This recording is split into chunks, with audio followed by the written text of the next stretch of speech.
Who would have thought just one drunken night could destroy a girl's entire future? That night, Emily Tran, a 22-year-old country girl trying to survive in the big city, was sitting alone at the bar of a luxury hotel in downtown Los Angeles. She had just been fired from her job and caught her boyfriend cheating. Heartbroken and humiliated, she ordered drink after drink, hoping the alcohol would numb the ache in her chest. But fate had other plans.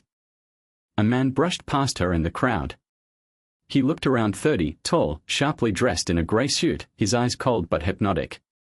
His presence was magnetic, confident, commanding, dangerous. He sat beside her without asking and spoke only one sentence. "What are you running from?" Emily didn't remember how many drinks they had. She only remembered his cologne, musky and expensive, his breath on her neck, and then the penthouse suite. Golden lights. Heated skin. Whispered words she couldn't fully hear. She woke up the next morning alone in silk sheets, her body aching, her heart racing. There was no name. No note. Just a single check left on the nightstand, $5,000. And a line scribbled in cold, sharp handwriting. "Let's pretend this never happened." Emily stared at the check for a long time, then tore it to pieces. She never even learned his name. She walked out of that hotel swearing to forget, to bury the shame. But a month later, her period was late. The pregnancy test blinked back at her, 2 red lines. She couldn't breathe. No family. No job. No partner. And no idea who the father really was. She thought about abortion, even stood outside the clinic 3 times. But something inside her refused. She packed up what little she had and left the city, returning to a small coastal town in Oregon. Her parents had disowned her after the breakup scandal with her ex. She was alone. She rented a rundown cottage and worked whatever jobs she could find, dishwashing, hauling crates at the docks, scrubbing motel bathrooms, anything to survive and protect the baby growing inside her. 5 years passed. Her son, Liam, was her entire world. Bright, curious, fiercely intelligent.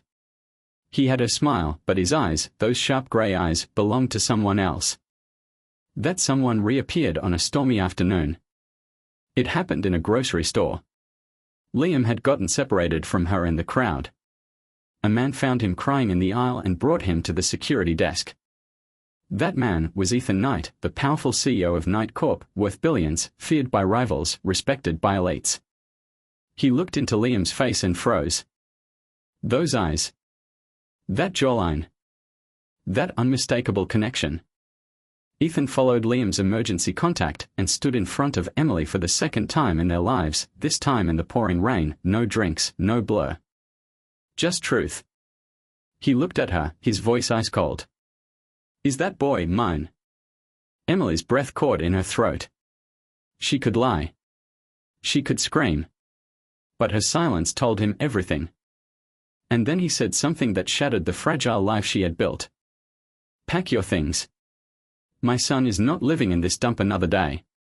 She laughed bitterly, tears mixing with the rain. "You think you can just show up after 5 years and take control of our lives?" He didn't flinch. "I don't need your permission. I'm taking back what's mine." And just like that, the man who once paid to disappear came back, not for her, but for the child she raised alone. What Emily didn't know was that Ethan hadn't just come back for Liam. He had secrets. Dark ones. And once she stepped back into his world, there would be no escaping again. Emily didn't sleep that night. After Ethan left, she sat in the dark, listening to the rain pounding against the windows, her arms wrapped tightly around Liam as if someone might rip him away at any second. She couldn't believe he was real, that the man from that forgotten night had reappeared with no apology, no regret, just a demand. Cold. Entitled. Dangerous. And yet, he was Liam's father. She knew the law wouldn't protect her. Ethan Knight wasn't just a man, he was a force. A billionaire with an army of lawyers, a media empire, and influence that stretched from boardrooms to back alleys. If he wanted custody, he could get it. And that terrified her more than anything. The next morning, a sleek black car pulled up outside the cottage. 2 men in suits stepped out. One handed her a thick envelope. Inside. A legal custody agreement. A non-disclosure contract. A relocation proposal. And a private school enrollment for Liam in Manhattan. Emily's hands trembled. They were offering her everything she had never been able to give her son: a future, safety, education, comfort. But at what price? At the bottom was a handwritten note. Come back. Not for me. For him. E. Knight. She stared at Liam, who was playing with a toy truck on the floor, unaware of the storm rising around him. How do you say no to the devil when he's disguised as your child's only chance? A week later, Emily and Liam boarded a private jet to New York. The city swallowed them whole: glass towers, flashing lights, sirens, and shadows. Liam stared out the car window in awe. Emily gripped her hands until her knuckles turned white. Ethan's penthouse was unlike anything she'd ever seen. Marble floors. Floor-to-ceiling windows. A skyline view like a movie. Everything was spotless. Cold. Controlled. Just like him. He was waiting in the living room, a glass of scotch in hand. Welcome home, he said, as if those words didn't burn. She kept her voice steady. This isn't my home. His eyes met hers. That can change. Her stomach twisted. The way he looked at her, not with affection, not even lust, but possession. Like she was something he had lost once and now reclaimed. That night, he took Liam on a tour of the house. The boy lit up, talking, laughing, showing him drawings and asking endless questions. Emily watched from the doorway. Her heart breaking. Because for the first time, she realized Liam needed this man. Not just his money. But his presence. But something felt off. Too perfect. Ethan didn't ask questions about the past. He didn't mention the night they met. He didn't apologize. Didn't explain his disappearance. He simply acted like this was always meant to happen, as if 5 years of silence were nothing but a minor delay. The next morning, Emily found her old phone, the one she had abandoned years ago. It was sitting on her bed.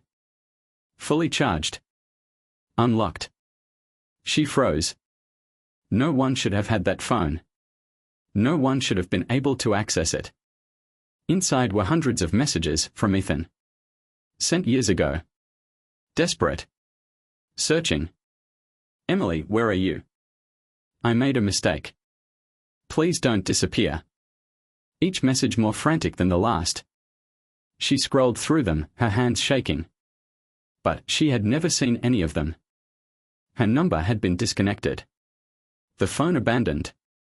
She had cut all ties to survive, and now, she realized. Maybe he hadn't forgotten her. Maybe someone had made sure they'd never reconnect. Suddenly, she wasn't sure who the villain was anymore. Ethan walked in behind her, quiet. Now you know, he said. She turned, furious. You could have tried harder. His voice was low. Dangerous. You think I didn't? Someone erased you from my life, Emily. Someone powerful. And now. I want answers too. Her blood ran cold. Because if what he said was true, then someone, somewhere, had wanted them to stay apart. And now, that someone would do anything to keep the past buried. Even if it meant destroying them both. Emily couldn't sleep. She lay in the massive guest bedroom of Ethan's penthouse, the city lights outside flickering like distant fires. Liam slept peacefully in the room next door, but her own mind was a battlefield. Who would want to keep them apart? Why now, after 5 years, was Ethan suddenly able to find her? And why did the past feel like it wasn't done with her? The next morning, Ethan was gone. A maid, silent, polite, handed her a card with an address scribbled in black ink. No explanation. Just coordinates and a driver waiting downstairs. Emily hesitated. But something in her gut told her to go. The car took her to a towering office building, Knight Corp headquarters. She was escorted through marble halls, past glass walls and unreadable faces, until she stepped into Ethan's private office. He was waiting. And he wasn't alone. A woman stood beside him, sharp features, sleek red lips, heels clicking like gunshots on the floor. Her name, Vanessa Lang, Night Corp's legal advisor and Ethan's rumored fiancée. Emily froze. Vanessa's smile didn't reach her eyes. So this is the girl who vanished with his child, she said. How quaint. Ethan's jaw tightened. She's not a girl. She's Liam's mother. Vanessa's eyes narrowed, but she said nothing more. She turned and walked out, her heels echoing like a warning. Once they were alone, Ethan pulled open a drawer and handed Emily a thick manila file. Inside were surveillance photos, old ones. Emily. Her cottage. Liam. Even her walking home from the docks at night. She flipped through them, stunned. What is this? She asked, her voice barely a whisper. Someone's been watching you, Ethan replied. Long before I found you. Emily's blood ran cold. Every photo felt like a violation, a theft of the fragile peace she had built. Why would someone spy on me and Liam? Ethan leaned forward, voice like stone. Because someone knew what Liam is. And they didn't want me to know. Emily stared at him. What are you saying? I think this goes back to the night we met. That night, it wasn't random. She shook her head. No. I was just drunk. You were just there. But even as she said it, something twisted in her stomach. Because it was true, he was just there. Too perfectly timed. Too conveniently placed. Ethan continued. I've been going over every detail. The bar. The room. The hotel reservation. Someone arranged it. Emily stood up, panic rising. You think I was set up? He looked at her, unblinking. I think we both were. The room spun. Emily couldn't breathe. Her knees went weak, and she gripped the edge of the table. All this time, she thought she had made a mistake, a one-night stand with a stranger. But now, the possibility that someone had planned that night, that someone had wanted her to get pregnant, it made her skin crawl. Who would do something like that? And more importantly, why? Later that evening, back at the penthouse, Emily was unpacking Liam's things when she heard something odd. The intercom buzzed. She walked over, pressed the button. Ms. Tran, a voice said. You're in danger. He doesn't know everything. They are watching both of you. She froze. Who is this? But the line went dead. Emily's hands shook. Her heart thundered. She looked out the window into the night and saw a shadow vanish across the street. The past wasn't just chasing her anymore. It was knocking on her front door. Emily didn't leave the apartment for 3 days. Not because she was trapped, but because she was terrified. That voice on the intercom haunted her. You're in danger. He doesn't know everything. They are watching both of you. She kept Liam close, locking every door, double-checking every window. Ethan had offered to hire a private security team for them, but she refused. She didn't know who to trust anymore. That night, Ethan came home late, tired and distracted. His phone buzzed constantly. He poured a drink, then sat on the couch, running his hands through his hair. Emily stood silently behind him. Do you have enemies? She asked. He didn't turn around. Everyone has enemies when they are worth $1 billion. No, she said, stepping closer. I mean enemies who would destroy your personal life, your family, your child. His eyes slowly met hers. What are you talking about? She told him about the voice. The photos. The growing feeling that everything, from the night they met to the morning she ran, had been manipulated. He was quiet for a long time. Then, softly, there's someone I need you to meet. The next day, Ethan took her to a private hospital in upstate New York, discreet, heavily guarded, and hidden deep in the woods. There, in a locked psychiatric ward, was Julian Knight, Ethan's estranged half-brother. He'd been institutionalized 4 years ago after a breakdown. Ethan didn't talk about him often. Most people didn't even know he existed. They walked through silent, sterile halls. When they reached the room, Ethan paused. I don't know what he'll say. He's unstable. But he knows things. And he hated you before he even met you. Emily's heart pounded. The door opened. Julian looked like a shadow of Ethan, thinner, paler, eyes hollow and twitching. He smiled when he saw them, a slow, eerie grin. "Ah, the lost mother returns," he whispered. "Didn't think you'd survive the first act." Emily stiffened. "What do you mean?" Julian tilted his head. "You think your life went to hell by accident," he laughed. "No, no. You were handpicked. A perfect pawn. Just naive enough. Just beautiful enough. Just broken enough." She stepped back, nausea rising. "What are you talking about? Who picked me?" Julian's eyes darkened. "The one who's always been pulling the strings. The one who hates Ethan more than anyone in the world." He leaned forward, voice a whisper. "Our father." Silence. Emily blinked. "He's dead." "Is he?" Julian smirked. "Funny how corpses still sign contracts, move money, manipulate lives." Ethan grabbed Julian by the collar. "Enough." Julian only laughed harder. "You thought your empire came from clean hands, brother," he said. "You were never meant to be free of him. And now she's in it too." They left. Emily was shaking. Her entire world felt like it was cracking at the edges. Ethan didn't speak the entire drive back. Back in the penthouse, she stood in front of him. Is he telling the truth? Ethan stared at her, expression grim. "My father wasn't just a businessman. He built this empire with blood and lies. And he didn't want me to have an heir." Emily's breath caught. "So he set us up. That night. He wanted me pregnant so he could use the child." Ethan didn't deny it. He was capable of anything. And if he's still out there, we are all in danger.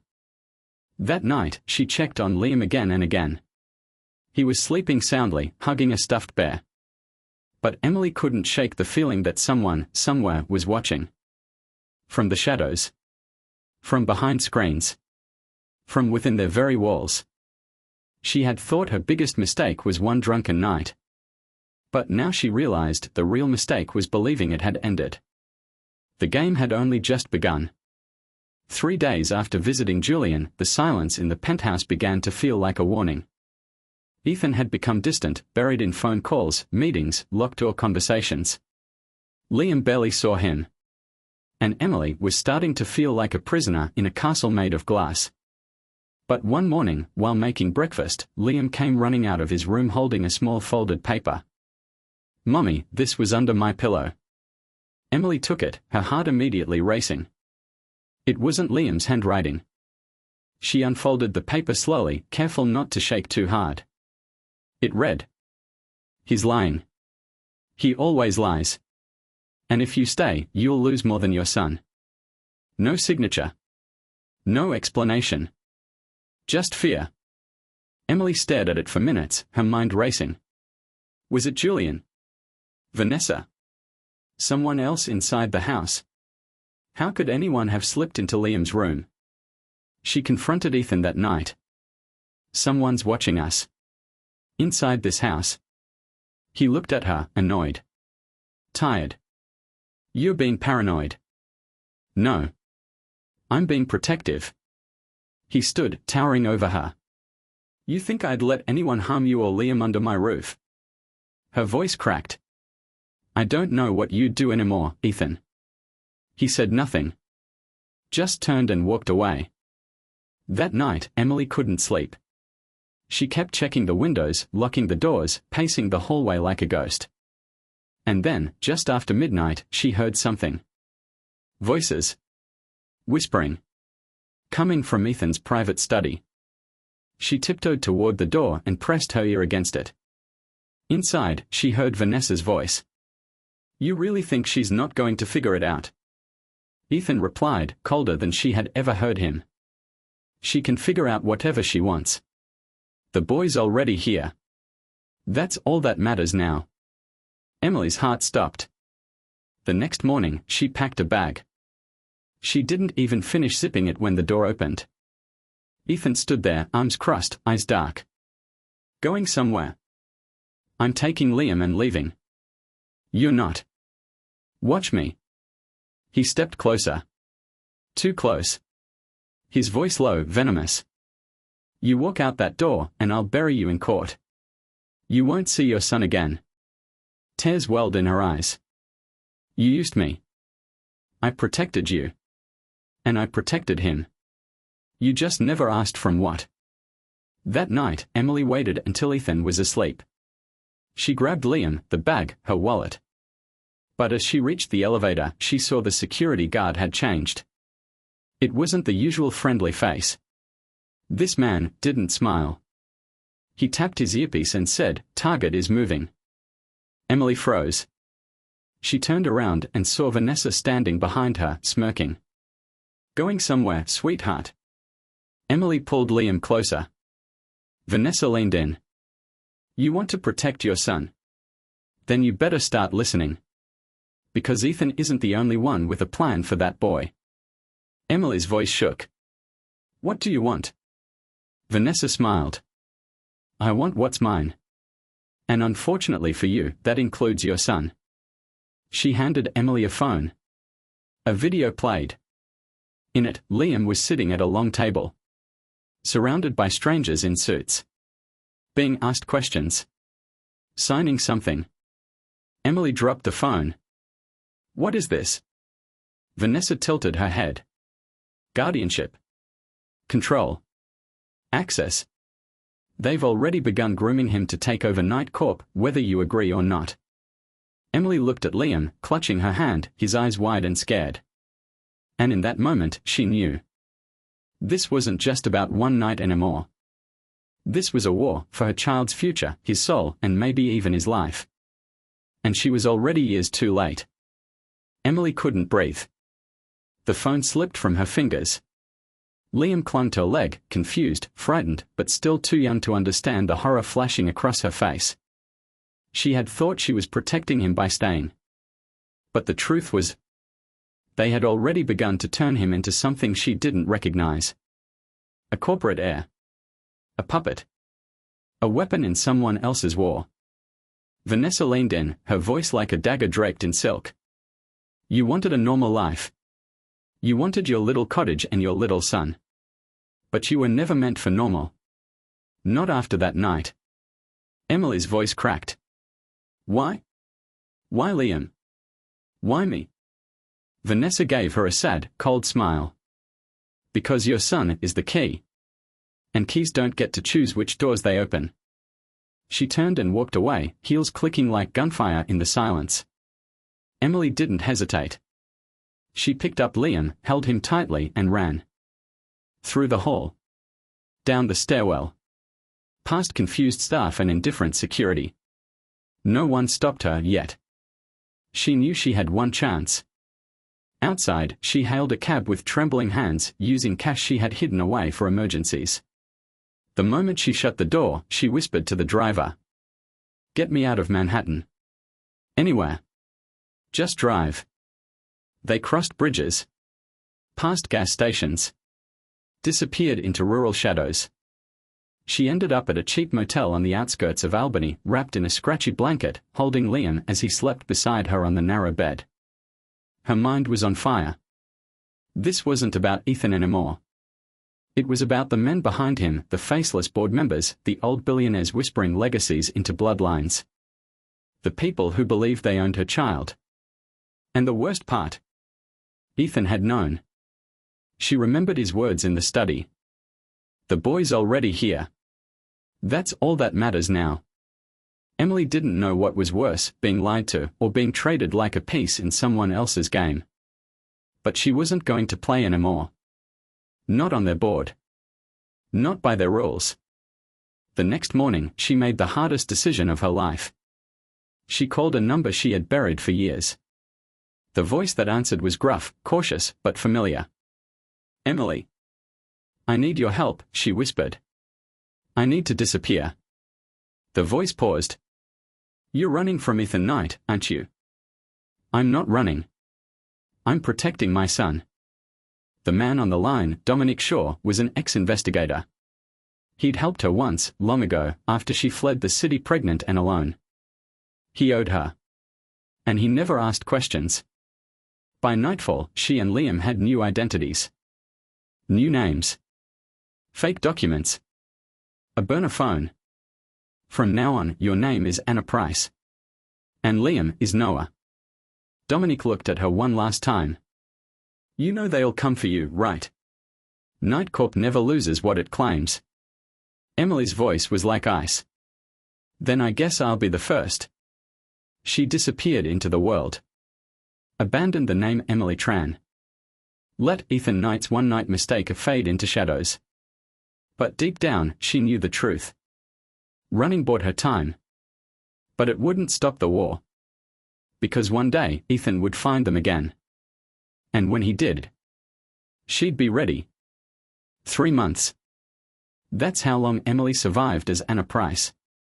3 quiet months in a sleepy mountain town in Colorado where the air was thin, the people minded their own business, and no one asked about her past. Liam, now Noah, was enrolled in a small school. He laughed again. Drew pictures of stars and airplanes. Called her mommy without fear. For a brief, beautiful moment, Emily almost believed they were safe. But safety is an illusion. And lies always leave a scent. It started with a package left on the motel doorstep. No return address. Inside, a single sheet of paper. Liam's school photo, taken just last week. On the back, one word was written in ink so deep it had bled through the paper. Mine. Emily dropped the photo. Her vision blurred. They'd found them. Again. She stormed inside, grabbed Liam, and began packing in blind panic. Clothes. Passports. Money. Burner phone. She called Dominic. They know. Someone's watching us. He cursed under his breath. You need to move. Now. But not to another small town. That's how they are tracking you. You need to go into the chaos, not away from it. Emily blinked. Back to the city. Back to where no one looks twice. Noise is better than silence now.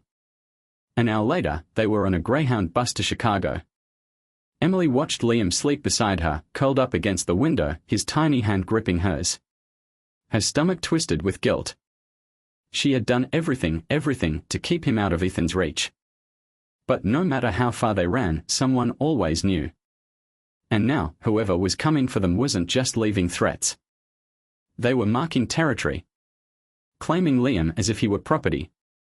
3 days later, in Chicago, Emily rented a small studio apartment above a laundromat. Cramped, stuffy, and noisy, but anonymous. She worked nights cleaning offices under a fake name. Liam went to a local daycare. But the shadows followed. One night, as she walked home through the alley, she felt it, eyes. A presence. She turned quickly. No one. But then, a hand grabbed her arm from behind. She spun around, ready to scream. But it wasn't a stranger. It was Ethan. Standing there in the dark. No bodyguards. No suit. Just him. Older. Angrier. Broken in ways she hadn't expected. Emily's heart dropped. She backed away. Don't you come near him. Ethan didn't flinch. You think I wanted this? You think I wanted any of this to happen? You let them take him. You were going to let them mold him into one of you. His jaw clenched. I didn't know. Not everything. My father.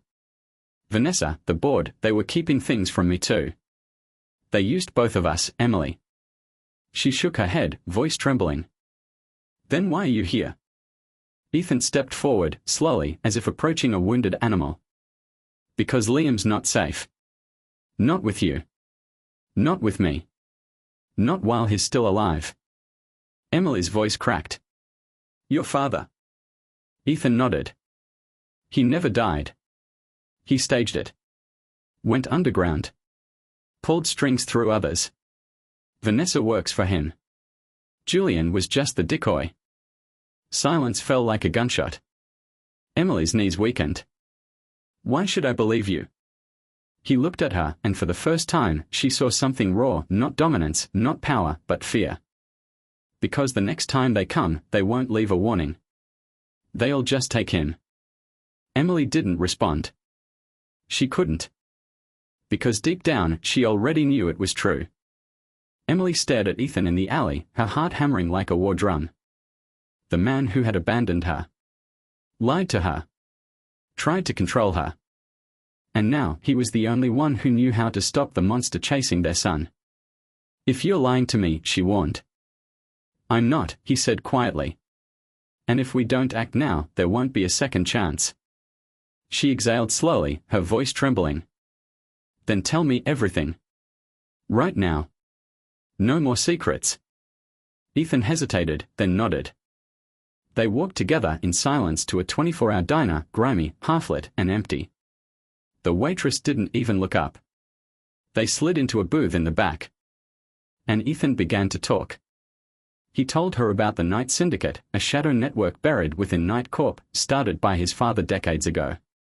A secret council of elites, criminals, and businessmen who traded in politics, biotech, and bloodlines. It wasn't just about money. It was about legacy. Control. Building children not just to inherit, but to be crafted into successors, emotionless, efficient, obedient. Ethan had been their prototype.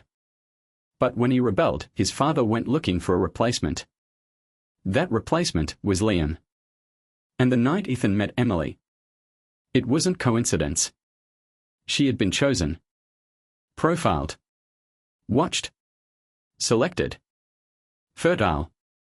Emotionally vulnerable. Desperate. Perfect to carry the successor gene. Emily felt sick to her stomach. So I was nothing but a science project to them. No, Ethan whispered. You were my escape. That night. I didn't know. But when I saw you, I saw freedom. You were real. She wanted to believe him. But believing him came at a cost, and she had already paid in years, blood, and nightmares. Still, she knew one thing. They couldn't run anymore. What do we do? She asked. Ethan looked up, his voice steel. We burn it down. All of it. They returned to her apartment under cover of night. Liam was still asleep. Ethan stood at the doorway, hesitant. Emily stepped in first. She froze. The lights were on. The door hadn't been locked. And someone had been inside. The apartment was empty, but on the kitchen table sat a USB drive. No note. Just the drive. Ethan grabbed it and plugged it into his encrypted laptop. Dozens of files opened, surveillance footage, voice recordings, internal memos from Night Corp's Black Division. All of it evidence of illegal experiments, genetic manipulation, bribery, falsified death records. And in one folder labeled Project Fenry, there were pages about Liam. Blood tests. Cognitive tracking. Future conditioning plans. Emily felt like she couldn't breathe. They were grooming him before he could even walk. Ethan clenched his fists. This is enough to destroy them. Emily narrowed her eyes. So why leave it here? Why now? And then they saw it. One final video. Dated 2 hours ago. A man, seated in shadows. Voice distorted. But the message was clear. You think this ends with exposure? You think justice exists in our world? No, Ethan. No, Emily. This ends when the bloodline ends. The boy is our future. And we will not stop until he is ours. Emily reached for Liam instinctively, scooping him into her arms. He stirred, half asleep. Mommy. She kissed his forehead. We're okay, baby. We're okay. But they weren't. Because the game had changed. The enemy wasn't hiding anymore. And now, they wanted war. They didn't sleep that night. Emily sat beside Ethan, laptop open, files still loading, each one more damning than the last. Every document confirmed it. Project Fenry wasn't just real, it was thriving.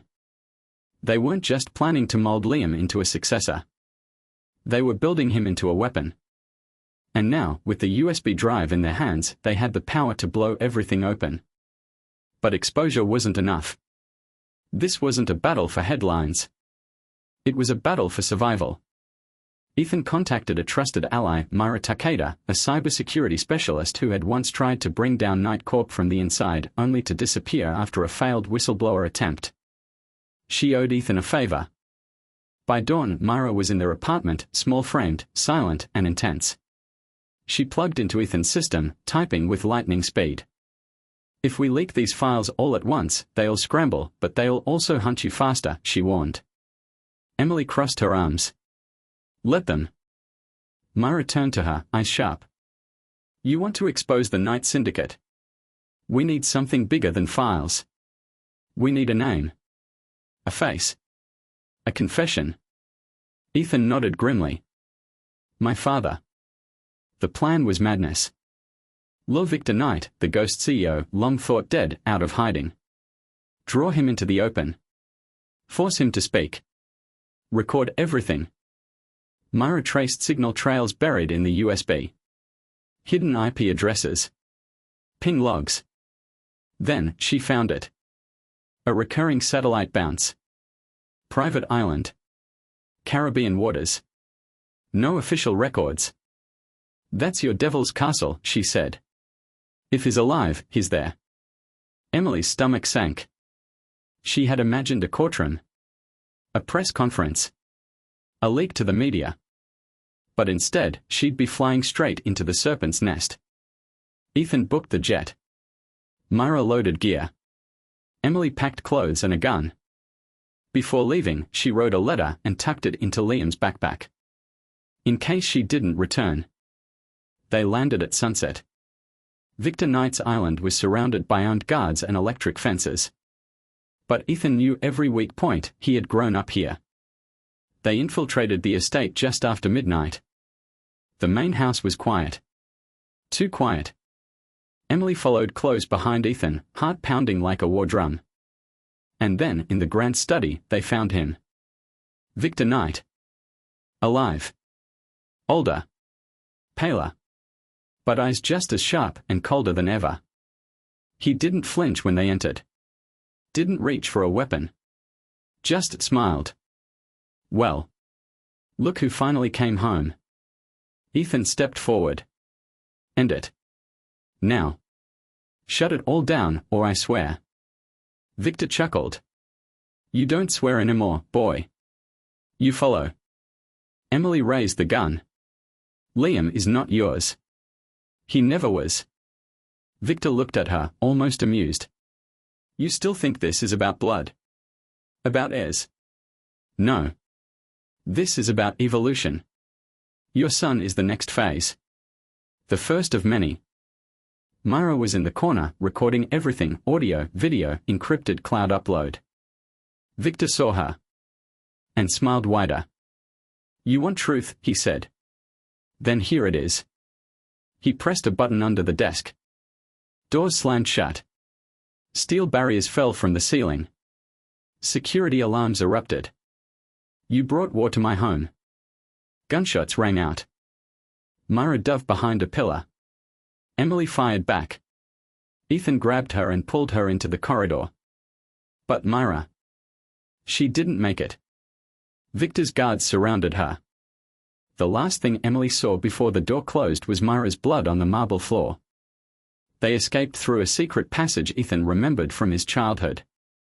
Back to the shoreline. Back to the jet. They had one thing, the confession. Victor's voice. His face. His madness, all captured. But the price was Myra's life. Back in the city, Emily held Liam tighter than ever. And Ethan. He was no longer just a man trying to fix the past. He was now a soldier. And he whispered to Emily that night. "We've started a fire. And it won't stop until someone burns." The world was burning and Ethan Knight lit the match.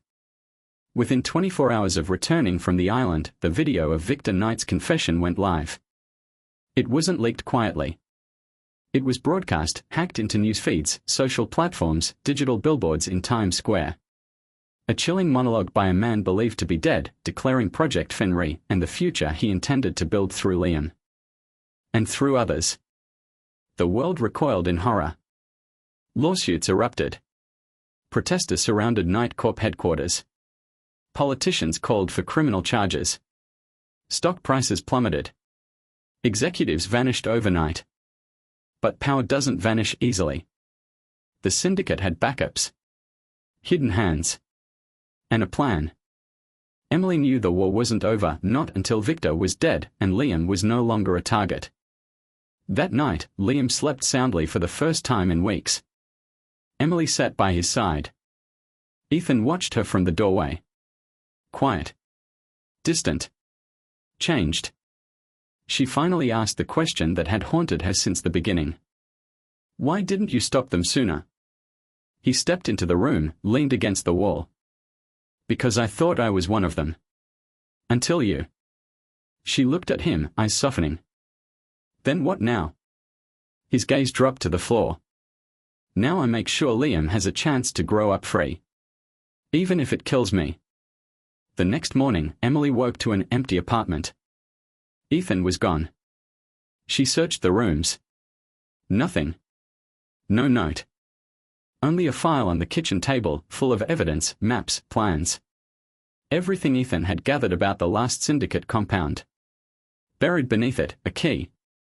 And a one-line message written in his handwriting. If I don't come back, burn everything. Emily froze. He had gone to end it. Alone. She didn't hesitate. She called Dominic, found the address, a hidden lab in rural Pennsylvania, guarded, underground, and off every legal grid. By nightfall, she was there. The moment she stepped inside, she heard the gunfire. She ran through dark corridors, ducking under alarms, past bodies, until she found them. Ethan. Bleeding. On the ground. Standing over him was Vanessa Lang. Gun in hand. Her designer coat stained with blood, her lipstick perfect. You think exposing him was enough, she spat. Victor built this for me. You were just the prototype. Liam is mine. Emily raised her weapon. Get away from him. Vanessa didn't even blink. He was always weak. You just made him slower. But Liam, oh, Liam will be perfect. Emily's hands trembled. She couldn't let this woman walk out. Couldn't let her get near Liam. Then, bang. The gun fired. For a moment, Emily thought she'd been shot. But it wasn't her. It was Ethan. Lying on the floor, he had aimed his last bullet. Vanessa dropped. Dead. Blood pooled under her like spilled ink. Emily rushed to Ethan. Stay with me. Please. Don't do this. He smiled weakly. I told you, one of us had to burn.